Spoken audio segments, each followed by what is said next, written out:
We have a new entry in the Hawk franchise, the CineHawk. I hope they run out of names sometime soon and move on to a different bird.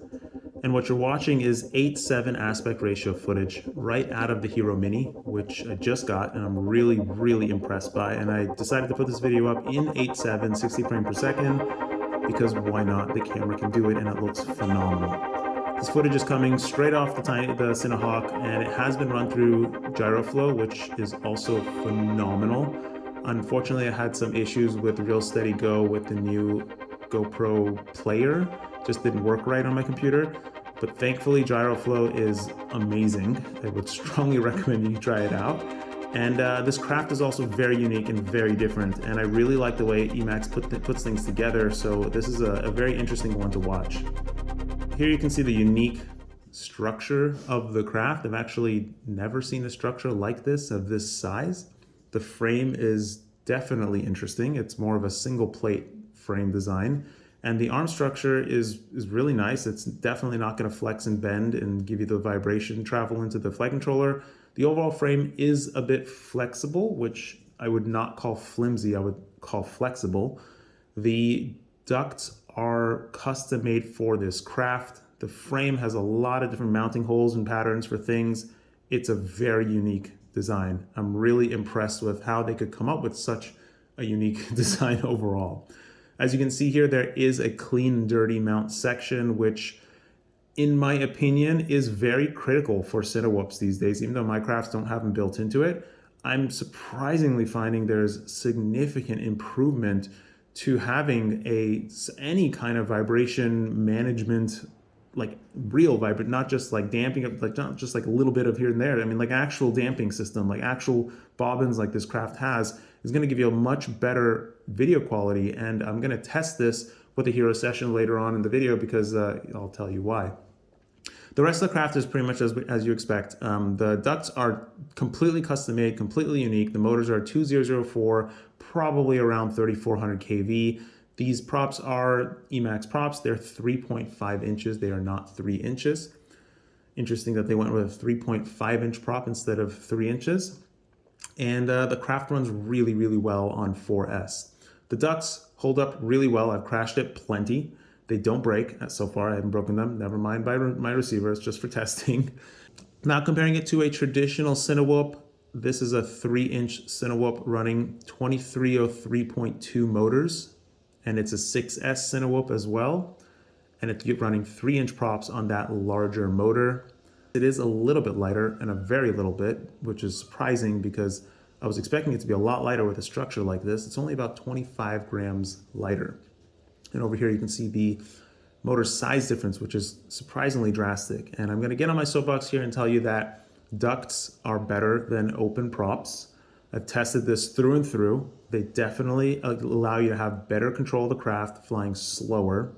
And one thing I'd like to point out about the CineHawk, which I'm really annoyed by, is this inverted duct shape that they've molded into the frame. The only reason this still happens and still gets perpetuated is because when the community first started taking apart GoPros and building CineWhoops like this, they flipped over small tiny whoop frames and the duct became inverted.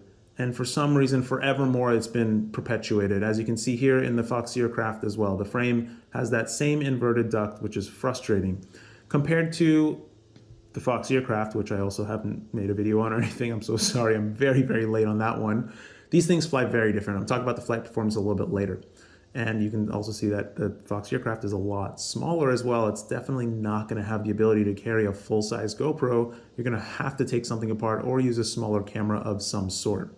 Comparing this CineHawk to other crafts that might be considered CineWhoops, I would not recommend an Octo. The link to the video is in the description below for that craft, but I definitely would not recommend it, although it was a fun test to try. The goal of that was to try to get it to fly extra slow. And I also have another craft to kind of sort of compare it to, this thing, which is a Plus coaxial 3.5 inch, which I also would not recommend. I do not recommend Plus crafts or any kind of coaxial craft if you don't absolutely need it to be that. Haven't made a video on that, but I will at some point. That thing had prop guards on it. Yeah, it'll maybe be interesting to see down the road. One other thing I'd like to point out that I don't really like about the CineHawk, which I don't know why they do these things, they ship this thing with an XT30 connector on it. This thing should not have an XT30. It should absolutely have an XT60. In fact, my XT30 connector broke in the first tumble. It wasn't even a crash. Additionally, they put a capacitor on the battery connector, which is well known now that does nothing whatsoever. It's just annoying that they do this, not a big deal. Now I'm gonna be first showing you guys the session footage because the session is very sensitive to vibrations and it cannot be used with Real Steady Go or any kind of stabilization software unless you have proper damping on the craft. So it's a really good test to see how much that damping system actually works. And so this is raw footage from the session on the CineHawk, and what you're seeing is a whole lot of wobbles and bubbles, and that's because it's a windy and a gusty day. Nothing with ducts does well on a windy and gusty or either one of those day.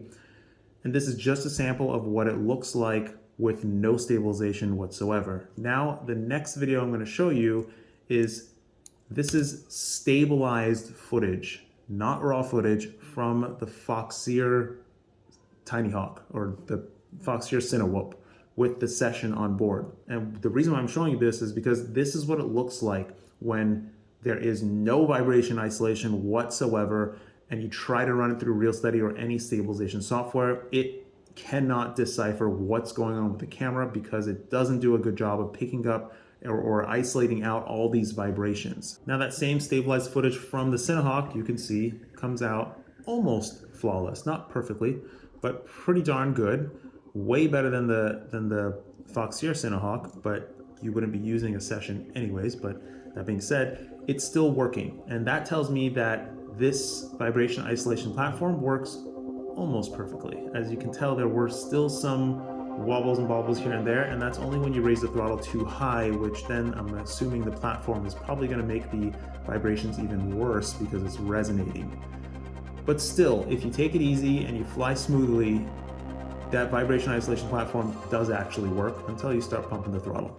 Before moving to the next video, I want to point out that I got these little ND filters for the O3 camera, which are surprisingly really nice. They don't seem like they're going to hold up to crashes, but they clip on really securely, and it comes in a kit of 4 ND filters, which are ND4, ND16, ND32, and ND64. And they have a very comparable effect to putting an ND filter on the Hero 11 or any Hero camera, as you'll see in the next video. So this is the video from the intro, and you can see that it is very nice. It's coming right out of the Hero 11, and now I'm going to flip to the same clip from the DJI camera.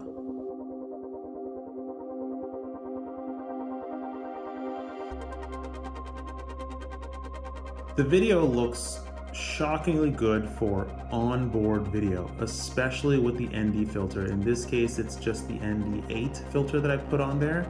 It looks surprisingly good. It looks very comparable to the Hero if you shrink it down to like Instagram size. The only place where it's lacking are the shadows and the highlights. Highlights are a bit blown out, shadows are a bit dark, and the transitions from light to dark are actually comparable to the Hero, which is really, really impressive. To me, I think that the DJI camera would take the place of pretty much anything for me short of a GoPro. So that's saying a lot. And if you take this CineHawk and you don't use any HD camera, just using the onboard camera is going to give you results that I think you'll be sufficient with. Unless you're doing some sort of commercial work and you want to have better footage, it's really hard to complain about this footage because it does look good, especially when you give it an ND filter, so you can get those nice smooth blurring effects with objects that are close up to you, and that's what you're seeing. And the reason why this video just looks a little different than what you might be used to is because this is high noon, super bright sun, and because of the ND filter, the shutter speed is 1/60th of a second, which allows for some small amount of blurring. On top of that, it's 60 frame per second footage as well, which means that you're getting really smooth video with some blurring that just makes it look super rich and nice. Definitely not an ideal time of day to be recording, but it works out really well. Otherwise, I would say that this craft is pretty successful on Emax's part. There are very few crafts that actually use the O3 unit so far, and this one flies really nicely. I am actually going to keep it because I've broken my CineHawk quite badly, and I'm too lazy at the moment to build another CineHawk, and I'm just too lazy in general to do a whole lot of stuff these days because I'm just way too busy with so many other things. So this thing is going to stay in my arsenal, and I'm definitely going to use it for various projects that I have to do here and there. Would it be something that I personally buy for my own personal use? Hard to say. Probably not, because I would build something. And that's not because this is particularly bad, but it's more so because I build things and I build them a certain way for a certain performance level. That being said, this thing performs really nicely, really nicely, and I would not feel hesitant to recommend this to anybody that is even a beginner or somebody that's experienced that just needs a CineHawk to just work for them and not have any fuss. The rubber vibration isolation platform is useful, not with a Session 6, but if you put on any future GoPro Hero of any sort, you're gonna get really nice footage out of this thing. Really nice footage. The flight performance could be better if it had wider motors for better prop control. In my preference, I would have preferred smaller 3-inch props because it does fly a little bit slower. But the difference between 3-inch and 3.5-inch in this sort of a craft is really not that much, and we're just nitpicking. I'm so sorry for my lack of videos. I'm just so backed up with so many things, but I have some really interesting things coming. I promise you, really interesting things that I chat with people all the time about. Please don't stop flossing your teeth just because I've stopped making videos. Take care. See you later.